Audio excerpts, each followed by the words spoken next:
நேரடியாவே வரேங்க, உங்ககிட்டே கேட்குறேன். பாபா வந்து ஹிந்துவா அல்லது முஸ்லிமா? ஏன் வந்து ஹிந்துத்துவத்தில் இருக்கக்கூடிய சில குரூப் வந்து பாபாவை வழிபாடு செய்யக்கூடாது, அவர் இஸ்லாத்தை தழுவினவர், அவரை நீங்கள் வழிபாடு செய்தீங்கன்னா நம்ம மதத்திற்கு நீங்கள் செய்யக்கூடிய துரோகம்னு சொல்கிறாங்க. அவர் சொன்ன விதம் என்ன, நம்ம புரிஞ்சுக்கிட்ட விதம் என்ன, இது எல்லாத்தையும் தான் இன்னைக்கு நம்ம வீடியோவில் பார்க்க போகிறோம். அதாவது இந்த வீடியோவை ஸ்கிப் பண்ணாமல் பாருங்கள், அப்போ தான் உங்களுக்கு ஃபுல்லாக பிடிக்கும். ஸோ வீடியோவை சப்ஸ்கிரைப் பண்ணி பாருங்கள். அப்போ இந்த பாபா வந்து பார்த்தீங்கன்னா ஒரு 16 வயதில் நமக்கு வந்து ஷிரடி வந்ததாக சச்சரிதம் சொல்லுது. 16 வயசுல அவங்க ஷிரடிக்கு வராங்க. வரும்பொழுது பார்த்தீங்கன்னா அவங்களுக்கு ஒரு தங்குறதுக்கு ஒரு இடம் தேவைப்படுது. அப்போ வந்து ஒரு மசூதியில அவங்க வந்து தங்குமிடம் அமைக்கிறாங்க. அங்கே வரக்கூடிய பக்தர்களுக்கும் சீடர்களுக்கும் ஆசிகளும் போதனைகளும் வழங்குறாங்க. அந்த மசூதியை ஹிந்துத்துவ அடிப்படையில பேரை மாற்றி வைக்கணுன்றதுக்காக துவாரகமாயின்னு அதுக்கு பேர் சூட்டி அங்கே வரக்கூடிய பக்தர்களுக்கும் சீடர்களுக்கும் ஆசி வழங்குறது தான் அவங்களுடைய அன்றாட பணி. அப்போ அவங்க அப்படி வாழ்ந்துட்டு வரும்பொழுது பார்த்தீங்கன்னா வரக்கூடிய ஆசி வரக்கூடிய மக்களுக்கும் சரி, நோய் தீர்க்கணும்னு வரக்கூடிய மக்களுக்கும் சரி, அவருடைய ஆசியை வேண்டி வரக்கூடிய மக்களுக்கும் சரி, எல்லாருக்கும் அவரு போதனைகளை வழங்கி கடைசியாகவும் அல்லது ஆரம்பிக்கும் பொழுதும் சப்கா மாலிக் கேக் என்ற ஒரு வாசகத்தை சொல்றாங்க. இப்ப சப்கா மாலிக் கேக் என்பது ஒரு இஸ்லாத்தினுடைய ஒரு வார்த்தை. அதாவது இறைவன் ஒருவன், எல்லையற்றவன், தந்தையானவன், எஜமானனானவன் என்றதுதான் அதனுடைய பொருள்.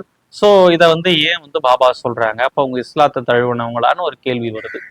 அப்ப இதுல ஒண்ணு புரிஞ்சுக்கணும், நீங்க ஒரு யோகி, ஒரு ஞானி அல்லது ஒரு எல்லையற்ற உலகத்தை கடந்த அறிவு இருக்கிறவங்க பாத்தீங்கன்னா ஒரு விஷயத்திற்குள்ள சுருங்கணும்னு நம்ம நினைக்கிறதே முதல்ல தப்பு. இப்ப இஸ்லாத்துல நல்ல கருத்து இருக்குது, கிறிஸ்டியானிட்டியில அவங்க கிறிஸ்டினும் பேசியிருக்கிறாங்க.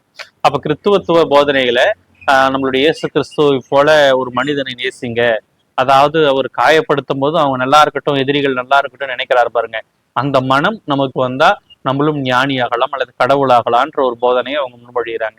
அதே மாதிரி குரான்ல இருக்கக்கூடிய நன்மையான கருத்துக்களை வரக்கூடிய மக்களுக்கு சொல்றாங்க. அதன் மூலியமா நீங்க வந்து நல்வொழுக்கத்தை பெற்றால், எந்த மத நல்வொழுக்கம் கொடுத்தாலும் என்ன, ஒழுக்கமும் இறை வழிபாடும் என்பது ஒரு ஆகச்சிறந்த பணி.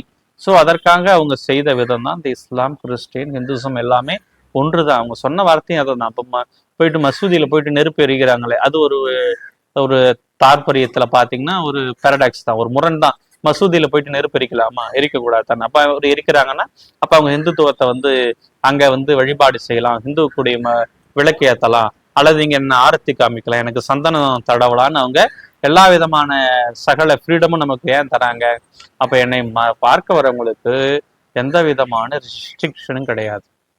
அன்பு இருந்தா போதும். நீ வந்து முஸ்லீமாவா, கிறிஸ்டினாவா, அல்லது ஹிந்துசம் பேசிக்கிட்டு வா, அல்லது எதுவுமே இல்லாம ஒரு நாத்திகனா கூட வா, திருடனவா, திருடனுக்கும் காட்சி தந்தவன், திருடனையும் தெளிவாக மாற்றி கொடுத்தவர் தான் நம்மளுடைய ஷிரடி மகான். ஸோ நீ எப்படி வேணா என்னை பார்க்கவா, ஆனா உன் நெஞ்சத்தில் புனிதமான அன்போடு வா, அது மட்டும் போதுமானதுன்ற கருத்துக்காகத்தான் அவர் வந்து எல்லையற்றவன், இறைவன் ஒருவனே என்ற ஒரு கருத்தை போதிச்சாங்க. இதே தான் வள்ளல் பெருமான்னு சொன்னார். அப்ப சிறுதெய்வ வழிபாடு கூடாதுன்னாரு. எல்லா சாதியும் சமயம் பொய்யென ஆதியிலே உணர்த்தி அருட்பெரும் ஜோதின்னு சொன்னார். அதனால அவர் ஒதுக்கி வச்சிட முடியுமா? ஐயப்பனை பார்த்தீங்கன்னா அவரும் அதே தான், யோக நித்திரையில இருந்ததுனால, ஞானம் பெற்றதுனால அவருடைய நண்பர் போயிட்டு பாபர் சமாதியில போயிட்டு நீங்க வந்து பேட்டை துள்ளிட்டு வாங்கன்னு சொல்லும்போது நம்ம பேட்டை துள்ளிட்டு தானே போறோம். நம்ம ஹிந்துஸ்ன்றதுனால பேட்டை துள்ளக்கூடாதுன்னு நம்ம வந்து ஐயப்பனை வெறுக்க முடியுமா, அல்லது அவரை புறம் தள்ள முடியுமா? முடியாது. அவங்க சொல்ல வரக்கூடிய கருத்து தோழமையோடும் ஒற்றுமையோடும் மன நிறைவோடும் மகிழ்ச்சியா வாழுங்க. இதுல ஏன் நீங்க பிளவுபடுறீங்க? ஏன் இதுல வந்து நீங்க ஒரு விஷயத்த அறிஞ்சுக்கிறோம் அல்லது ஒரு சந்தோஷத்தை நீங்க தெரிஞ்சுக்கிறீங்கன்னா, அந்த சந்தோஷம் என்பது எல்லையற்றது, வியாபித்திருக்கக்கூடியது. இப்ப நான் பேசுறேன்னா இதை வந்து ஹிந்துசம் மட்டும்தான் கேட்கணும், முஸ்லீம் கேட்கக்கூடாதுன்னு சொல்ல முடியுமா?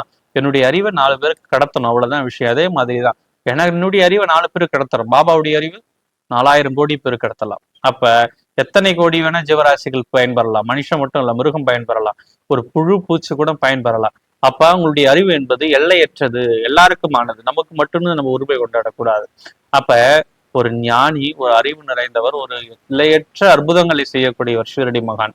ஸோ அவர் வந்து முஸ்லீமாகவோ அல்லது கிறிஸ்டியானிட்டி சார்ந்தவராகவோ அல்லது இந்துத்துவத்தில் இருக்கிறாகவோ நினைக்க தேவையில்ல. மகான் என்பது நம்ம பார்க்கின்ற இடத்திற்கெல்லாம் அப்பாற்பட்டவர், மதத்திற்கெல்லாம் அப்பாற்பட்டவர், நம்மளுடைய அறிவுக்கு அப்பாற்பட்டவர், நம்மளுடைய செயலுக்கு அப்பாற்பட்டவர், ஒரே ஒருக்கு மட்டும்தான் நம்மளோடு இருக்கிறவர், நம்மளுடைய அன்பிற்கு மட்டுமே நிறைந்திருக்கக்கூடியவன் தான் ஷிரடி மகான். ஸோ இன்னையாவது என்னோட புரிஞ்சுங்க, ஷிரடி பாபா வந்து ஒரு முஸ்லீமோ அல்லது கிறிஸ்டியனோ, ஒரு ஹிந்து கூட இல்லைன்னு கூட சொல்லிக்கலாம், ஹிந்துவும் கிடையாது, கிறிஸ்டியனும் கிடையாது, முஸ்லீமும் கிடையாது. அவர் எல்லையற்றவர், மரணம் இல்லாதவர். அப்ப அவரு மகா சமாதி அடைந்தாலும் இன்று வரைக்கும் வாழ்ந்துட்டு இருக்கிறவர், குறைகளை நீக்கக்கூடியவர்.